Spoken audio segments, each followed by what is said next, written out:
G'day folks and welcome back to the Larry Lakers Dribbling Chit Chat Show. DLo, Davis and Dames Debut, all of that today on the Larry Lakers. Our fans have asked, our listeners have asked, did Dame debut? Did DLo, the DLo train continue? Does Davis hit the ground more time against the Milwaukee Bucks than any other team? Who didn't play today? Were there any matchups that got feisty? There was one surprise one that did. Did Wood float or sink today? Oh, I'm not sure. It's a great answer for the fans. Did the boys of summer play a full fourth quarter yet again from Darvin Ham? Did someone turn the threes tap off? Did it suddenly stop today? Was it Beazley back at ya because he was playing for the Bucks? Malik Beazley, 6 degrees of separation. There seem to be connections everywhere. Ham, Beazley, Wood. We'll talk about all of that and more on the Larry Lakers Dribbling Chit Chat Show. Okay, here's a question. How was Dame's debut? Tedo from Sacramento has sent that in. Please take the time to give us a like, subscribe, comment. We love your comments. Put them down below and share this show. The Larry Lakers Dribbling Chit Chat. The people send the questions in and we'll provide some chit chat. Lillard went 3 for 10. 2 for 7 from three-point land. He was slowly warming into the game. He played 22 minutes. And Antetokounmpo, he seemed to be on there very briefly. He shot 7 for 10 though. Great percentage when you get in that close to the ring. Gee, passed it off more this season than before, I thought. He played just 15 minutes. They got a win, though, against us. It was mainly someone who turned off the three-point tap. Did someone turn off the three-point tap or force it from D. Dodds at Long Live Laguna Racket Club, all the way there in Elk Grove in Northern California? Hey, what about this? Well, the field goals are a little down, of course, if your 3 points are down. But look at this. This is poor. This was the team that wasn't such a good three-pointing machine, but we thought the team would have better stats post that trade. They were pretty poor before the trades last year, late in the season, that brought over guys like D'Angelo Russell and our opponent today, Malik Beazley. But we were poor today, 26.5% from three-point land. Turnovers were a couple less than the Bucks, and rebounds, we were out-rebounded as well there fairly well by the Milwaukee Bucks. They're a big team, and there's Davis and Antetokounmpo, Giannis and Antetokounmpo, two of the greats. But today I think he got banged up a bit, Davis. He did look good though. He's still a class above the rest. Does AD hit the ground more against the Bucks? Gyra, threes on fire from Manila. Great to have some followers there from Manila. Welcome, and welcome to everyone else over there in the Philippines. Look, today he did. I don't know. I'd love to see someone go through and get the stats for us. Our stats people there in production, they're telling us that today he did hit the ground more than he has in the preseason. It was a worry. He came up each time, but they are a big team, and I think that physicality takes it out of him. So should we that's going to mean it's interesting when we play teams like Denver, if there's back-to-backs, teams like Philadelphia with Joel Embiid, or teams where there's a couple of bigs, but the Lopez brothers playing for the same team there, and Giannis and Antetokounmpo and good old Mad Bobby, where they've got all the players there in their bigs that really seem to push us around a bit there, particularly AD hit the ground a few times. Something to watch as we play those big teams. Great question. Should the Lakers be worried, said Jai, the retro shoe guy, by this loss? Well, look, it wasn't that bad when the starters were on. Jumping Jai, the retro shoe guy. If you have a look at this, it was the Lakers that actually led most of the first quarter. They just sort of lost a little bit in the last minute. They led by about 7, and a couple of funny calls and a couple of funny substitutions. One of them, of course, was Rui Hachimura off for Christian Wood, and I'm not sure Rui is going to be replace that easily by Christian Wood. I'm not sure he's playing well at that power forward. He's almost playing a finesse small forward game there, Christian Wood, but I'm not sure he's laterally quick enough to play in that position. So there might be some signs there that we might need to condense those minutes. Yet I thought he had a good game last game, Christian Wood, and it was a lot shorter time. Maybe that's what it's got to be there. But if you have a look at this game flow, you can see that the second quarter was sort of nip and tuck, and then it was the third quarter where a fair bit of the Lakers bench was on, Jai, so I don't think it's that big a worry. To be fair to the Bucks, they sort of kept it at that 8, 9, 7, kept that gap all the way through that third quarter. And we'll talk about the boys of summer. They really made it pretty close there in the fourth quarter, if you can see right up there in that last 5 minutes or so. Got it back to a 5-point game, but then stayed still, and a couple of veterans, Pat Connaughton and Cam Payne, took it away with 2 plays in a row there that might have made it look a little further than it was. They did really bring it back in. Hey, DLo, Davis and Dame's debut, what were they like there for the fans, and how well did this team go? Look, they were very good in terms of sneaking up, warming up into the game. He didn't look great early, but I think he was passing up quite a few shots there, Damian Lillard. DLo wasn't quite as on fire. Still had a good game, still looked very good, and a few reports came out that DLo and Davis dominated the game. I don't know that that's the case. Davis certainly looked good. DLo looked pretty good, but his percentages weren't quite as good as they were so far this season. He was probably due for a little bit of a quiet game. We'll have a look at that. Okay, the big two, people wondered if they'll play. A lot of teams sort of foxing around and not playing their guns, their big players, but they did play, albeit a fairly short run for Giannis Antetokounmpo. The debut, everyone's been waiting to see Damian Lillard. What a treat for the Lakers fans who got there. He sort of played slowly at first, got into the game, hit a couple of threes and made him look easy once he got going. Great little challenge there for D'Angelo Russell in marking him, and a couple of little fouls. He wasn't happy, screens, etc., but had a pretty good game. We'll have a look in a second at the stats, but people have also asked, who didn't play then? Is Vando back? Now, Vando's listed as day-to-day, but he did not play today, so that's a good question there from Clayto at Clayton. Did Shafino, who got robbed last game, we think, in that foul call, the guy hasn't been shooting well, but wouldn't have been good to see him get the chance to go to the line there, Jalen Hood for Shafino, but he didn't get a chance today at redemption, didn't play, coach's decision. Well, what a pity there. Might have been some opportunity, but they certainly gave a big run to Scottie Pippen Jr. We'll have a look at that for you. But did Shafino get a shot at redemption? No. What about Cam Reddish? Well, he had been day-to-day, didn't play last game, got on today and looked a bit lost for a while, then warmed into the game. Seemed like somebody who slapped him about, woke him up. Cam Reddish started to take the ball to the rack, and then the shot that had been a bit dusty, the one that he hadn't been hitting, the long one, hit a couple of threes. So I think he warmed into his role today, Cam Reddish. Not great real plus-minus overall, but was playing with the bench. We'll have a little look at his figures as well. No Gabe Vincent, no LeBron James, no Austin Reeves, and no, the big one, no Hood Shafino. Did Wood float or sink today? A question from Harley at Pieface. Well, Harley, it's an interesting one because Wood had previously been a Milwaukee Buck, and so a bit of a homecoming there, as we'll talk about a little later too, about the 6 degrees of separation. Let's have a closer look.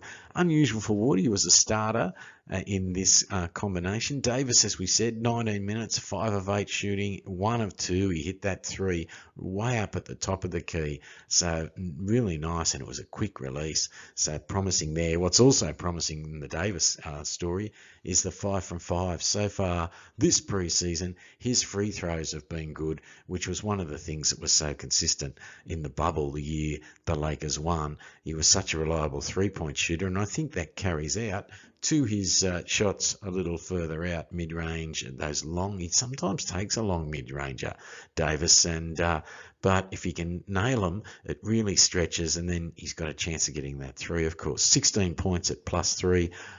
Just about the best of the starters there, of course. Prince was a bit quiet after we raved about the Prince serving the King lunch. He got so many points and played so well, he and Reeves really, that folks could sub off, and so the King could have just an early lunch there in the previous game. But today, not as many minutes. Perhaps, to be fair to him, maybe he was going to come back for another stint and really carve them up. But I think Coach Ham had seen enough in 2 stints and got Prince off there and said, look, you have a rest, mate. You've shown us enough this season. You're warming into your task. Rui was really good, I thought. It doesn't look like a stack of points, 8 points, but and 4 or 9 from field goal. Looks a little bit dusty. But 1 or 2 of them looked like they were going straight in, and he was a little unlucky on turnovers there as well. But he was in the positive, and but Christian Wood, that was the answer to the question. I should get on with it. Christian Wood, 23 minutes, 1 of 6, 1 of 3 of those being from the three-point land, where he's supposed to be such a great player or an asset. A handful of boards there at 4, but 23 and 4 is not really his go. He'd been getting about half the minutes in boards in some of his previous seasons. So at 23, you can only expect 8 to 10 boards maybe from him, and something like 16 points, but maybe 16 points, 8 boards. Instead, we've got sort of 3 points there, 2 assists, handy. He doesn't always get that many assists. A steal was nice. Turnovers too, though. So 2 assists to the 2 turnovers, not the greatest ratio. So Christian Wood struggled tonight. Didn't look like he knew where he'd fit in the team. Got crossed over a bit in defence, taken advantage of smaller players like Lillard, and then bigger players as well. So a little bit all at sea today in defence and even in offence. So Christian Wood, back to the drawing board to see how and where he might fit into this team. I hope it goes well. As I said, last game, probably his best one to date. So let's go back and have another look at that one. Russell, the 20 minutes, while people have got him as the headline player, probably a fair game today, but not outstanding. 4 of 8 in there for the field goals. Only took the 1-3 and didn't make it, unfortunately. Took one long mid-range that was getting out towards 3 that was interesting, and just hit it sweetly. You thought maybe he's going to go on a bit of a tear, but he didn't do so. Just the 1 assist, which is a little unlikely compared to what he's been doing recently. We've been saying, can he find a way, D'Angelo Russell, to contribute to the game if his three-pointer isn't on? And so today's interesting. He came out pretty close to even there at -2 on that small sample size for his real plus-minus. Moving on, our next question is from D. Styles at the nation's capital. He asked the questions, did Scottie Pippen Jr., not Pitti, Scottie Pippen Jr. get feisty? Now, this was interesting because Darvin Ham gave Scottie Pippen Jr. a lot of minutes there tonight, and as we know, Jalen Hood-Schifino perhaps trying to help Scottie Pippen get a good look, both for the Lakers and any other potential suitors out there, as he's not even on the two-way roster at the minute, and the Lakers only have 1 spot. I don't think it's likely they would pick up Scottie Pippen Jr., but he and backup guard there for the Milwaukee Bucks, Campaign, started to get up and into each other defensively and get a little bit feisty. And it became quite an interesting little tussle. Early on you thought, oh, he's way ahead of, he's got a lot more experience, Campaign, than Scottie Pippen, who's been in the D-League team there with the Lakers, the South Bay Lakers, and come up and sat on the bench a couple of times with the Lakers. but he really took the game up to him once he warmed into the task, and it made it a little interesting there, because you sort of got the sense from late in the first quarter that there was a little bit of garbage time, and then somewhere in the second quarter late, Coach Ham put together the starters strangely back late in the second quarter, and then the game warmed up again, got pretty close, and the Lakers were in fact ahead with a minute and a half to go, and let that get out of hand a little bit there, and then really put quite a few of the bench on third quarter, and fourth quarter was all the Summer League guys. So quite a few minutes, more than we've seen, I think, in any game in my time watching the Lakers, for Scottie Pippen Jr. Okay, now talk about other matchups that got a little bit feisty. It was interesting to see recent ex-Laker Malik Beazley lining up there for the Bucks. One of our viewers said maybe the Lakers should have signed him. I think the way the contract was structured, though, was that they had to deny or decline the sort of retaining offer, and that would have been a much, much higher offer. I think the Bucks have picked him up on a veterans minimum, and I don't think there was a way, unless he'd been to another team, for which the Lakers could have done that. So maybe they would have been tempted if they could have got him at the veterans minimum, but he looked pretty handy today there, pretty classy player, but there was a little bit of feistiness between these two. The odd little take through with the ball from Beazley, and the odd little foul from Russell. So while Russell, he was busy, he wanted to step up to Mark Lillard, and he wanted to step up a little bit and mark Malik Beazley, given they've been teammates as well in previous teams. So I think there was a little bit of competitiveness between the two. But as we said, D'Angelo had a decent night without being a great night. Malik given a starter spot when he was struggling to get a bench spot last year with the Lakers. Here we go. What about our friend, or the person we're a fan of, because we love the fact he's trying to bring back short shorts into fashion. But how did Maxwell Lewis go?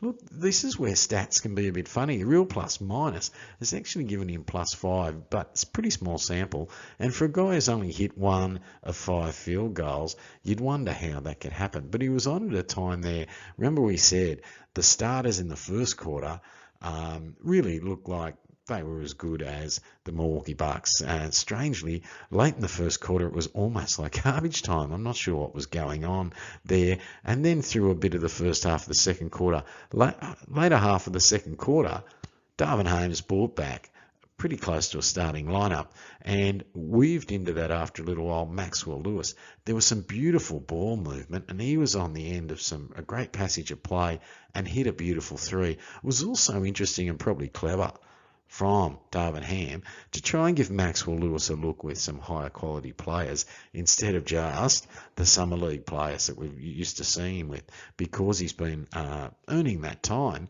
really in the last couple of games. So Maxwell Lewis, despite that shooting percentage not being so great, a couple of defensive rebounds, an assist to steal, but that assist and steal go against 2 turnovers, unfortunately. Young player, great athlete by the looks of it, and so far one really worth following. Cam Reddish, as we said, got some minutes, and we said early on he looked dusty, 4 of 11 from the shooting, but it's like someone woke him up. He took it to the rack a couple of times, in, round, curving under, started to look good, and then seemed like he was getting a bit feisty himself. Hit a couple of threes, and they really looked good. One particularly over on the left, 45 degree. Got the whole bench up for him. So people are hoping for his success there at the Lakers for the journeyman Cam Reddish, who was highly favoured early in his career, but has had a few clubs since then. 5 rebounds, handy height that he can get those sort of rebounds there. He did try and reach in a few times on the fouls and got the 5. Jackson Hayes, who'd been going so well, maybe a bit confused today to be back behind Christian Wood in the rotations. 17 minutes, good field goal percentage still. Couple of beautiful dunks and a couple of blocks. One where he's faked the dribble handoff as the guard has rolled around him up high, he's looked around, and it was Robin Lopez though that was on as the sub centre, but he took it straight to the rack and dunked it. A couple of dribbles in, a couple of times he got in the air and did a little bounce pass through the traffic.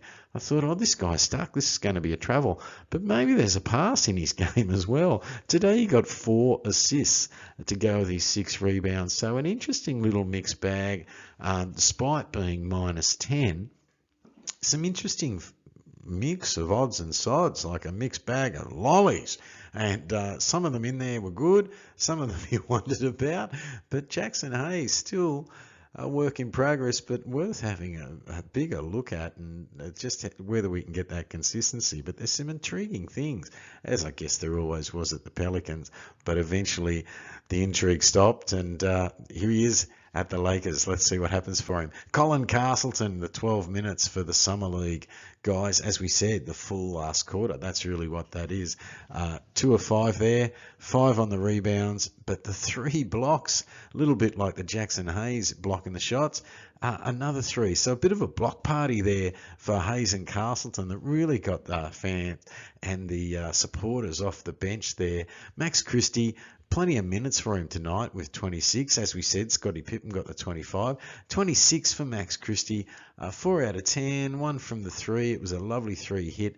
We've told before, we're loving the way he's getting in. He's such a smooth athlete when he gets in just off the elbow of the key and hits a jump shot. Hit a couple of those today and one beautiful 3 there. And Demoy Hodge got on. So we'll talk about the Boys of Summer again shortly, but he got on for a little bit of time there, and we'll have that.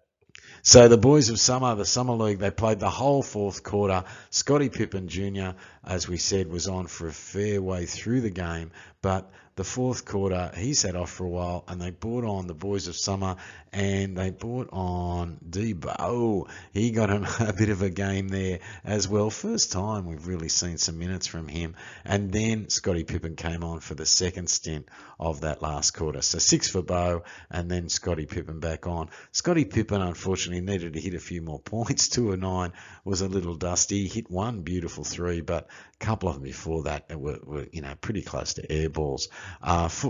Needs to improve the free throw shooting. He got himself in and under the armpit. He's a little player, but slightly long reach. Got in under the armpit of the defence. 4 for 9 from the free throw. We need a bit more. Did get the 6 assists today. Feisty in the defence. He chased back balls he'd lost and got them back. 3 steals was nice, but 3 turnovers to go with it. Max Christie, as we've mentioned, and D. Hodge got a bit of a run. There it is, me saying we need him. He can hit a 3. Sure enough, tonight I must have given him the curse.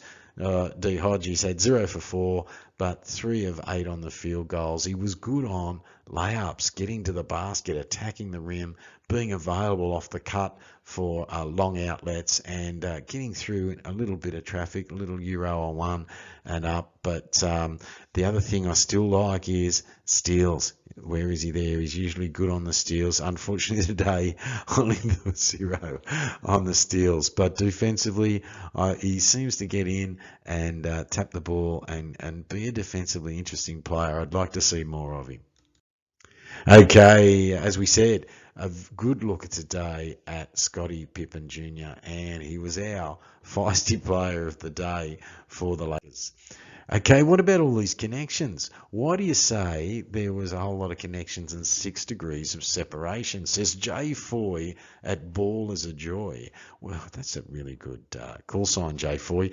But Jay Foy, look, there's plenty of connections there. Darvin Ham was an assistant coach at the Milwaukee Bucks. So here he is after the game for those watching on the YouTube edition of this show, and he's there to greet the past players like Lopez there at the end of the game. And then there's a connection there, of course, with Malik Beazley starting the game, who was a Laker last year, and things got a little bit interesting, or competitive at least, between he and D'Angelo Russell. And then, of course, there's a connection. Christian Wood had played with the Milwaukee Bucks and was pretty quick to go up with a big greeting and hug with Giannis Antetokounmpo after the game. So there's quite a few connections there. Wes Matthews earlier before that, and of course there's a few other connections around the fringes, but a fair little bit of rivalry perhaps, and friendly connections between the Milwaukee Bucks and the Lakers.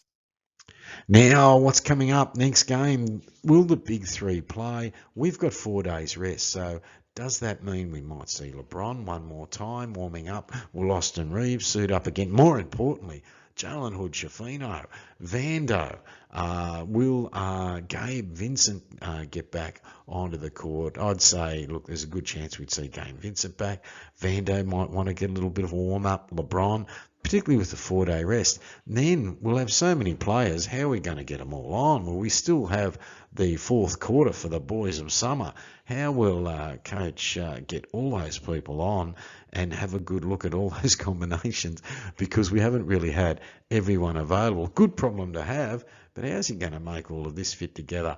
And will all three of these guys play the superstars? They've also done well, really well in loading the bench there with guys like Utah, the shooter, Watanabe, quite a few interesting players over there for the Phoenix side, and the recent trades there with Yusuf Nurkic and players like that they've picked up from Portland. So they've got an interesting team. While everyone's raving about Pelinka's done a great job signing all these players, I'm quite interested in what Phoenix has done with quite a few guys on minimum contracts. And then that quick little trade there for Ayton, where they've got back a handful of players, and perhaps those smaller contracts easier to trade rather than that big contract of Ayton's. Okay, so that's the game that's next. It is 4 days away. The last game of the preseason, as you can see there. Milwaukee was today, so 16th today, Friday, October the 20th. And, of course, it's in Palm Springs. It doesn't say it there, but it's in Palm Springs.